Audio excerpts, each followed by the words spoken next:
welcome to another EOS.io Top 5 Moments of the Week. Now, please keep in mind, none of this is financial advice, and of course, you must do your own research. And as always, this is brought to you by the team at Helios, myself, Chris Barnes. And Waxer. So, starting at number 5, we have Uno Ray, which was premiered during this week's Telos Tuesday live stream. Yeah, great work that Telos team does on those Tuesday live streams. Subscribe if you have not already. So Uno Ray is the world's first decentralized insurance and reinsurance risk trading platform that is launched on Telos. This allows the community to invest and trade risk and receive returns for doing this. The users can connect their wallets and will be given all of the insurance options that are possible for their account and their various investments, be that staked funds on Omnidex or Elk.finance or even Rex. They also recognize the vulnerabilities of bridges between chains as they offer asset insurance on both sides of the bridge. And for number 4, the ENF sponsored working groups are seeking your feedback. Yeah, so the EOS Network Foundation has sponsored a series of working groups made up of various individuals from the EOS and EOS.io ecosystem. Many topics were covered, including audit, core development, API, and wallets. And now they're offering up to a 2,000 EOS bounty for feedback on these papers. But you better hurry with your submissions as they start being due on March 12th.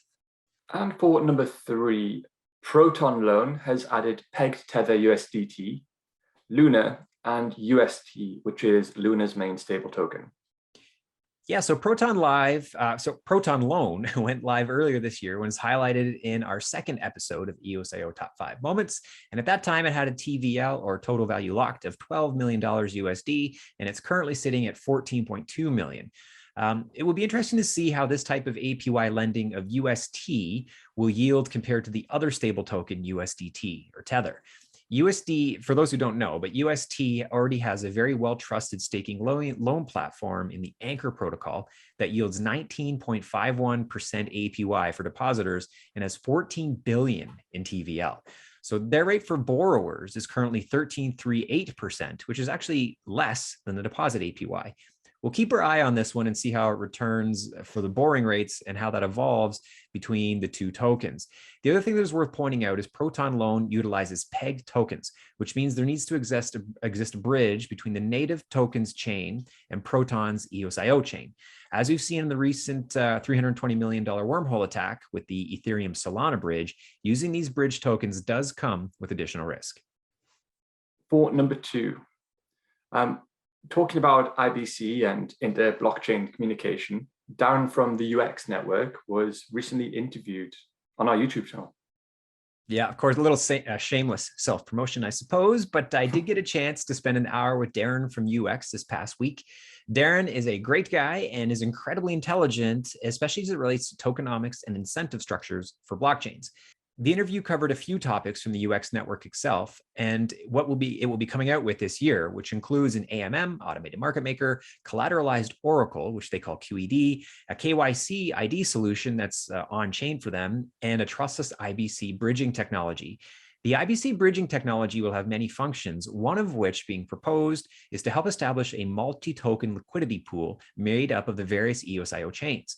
This will essentially function as an EOS.io index token, but could also be served to create a treasury to be controlled then by the shared participants of the EOS.io working group to pay for the ongoing EOS.io protocol dev work. So a lot more to come out about this. It's definitely worth your time, I think, if you're interested in how EOS.io as a core protocol is going to be sort of maintained and then paid for. And this is one suggested solution to actually make that happen. And for number 1, our top EOS.io moment of the week is that Hypha Dao have released a run-through video showcasing their soon-to-be live DAO creator tool. Yeah, if you're into DAOs, DACs, and DOs, which is what the Hypha team refer to as decentralized human organizations, then Hypha is definitely worth a look. This is how Hypha describes the tool itself. Hypha's tools are for communities, businesses, causes, and movements across our globe seeking more effective or more fair methods to make decisions, acknowledge contributions, pay members, govern a treasury, assign meaning, and coordinate together for a common goal using common assets. I love that. Hypha runs on the Telos blockchain, and in this video by Reiki, who's another fantastic person in our EOSIO ecosystem, goes over the many aspects of their tool at Hypha.earth. He runs through creating your DAO with a multitude of templates that are available to help get you going, which includes tokens, tokenomics, governance, compensation, and just a general design of how your DAO will be structured. In addition, he shows us badges, treasury management options, roles, and circles with within the holacratic perspective. So if you're looking to start a DAO, Hypha.earth is definitely worth checking out. And that concludes this week's top 5 ESIO moments of the week. All of the topics discussed this week will be in the description below. And we look forward to seeing you next week. Yeah, for sure. Subscribe, smash the likes, hit the bell, all that good stuff, and share. If you have got some friends in the EOSIO space and you think they're probably curious about what's going on, give this video a share, and we'll have a lot more coming your way. See you next week.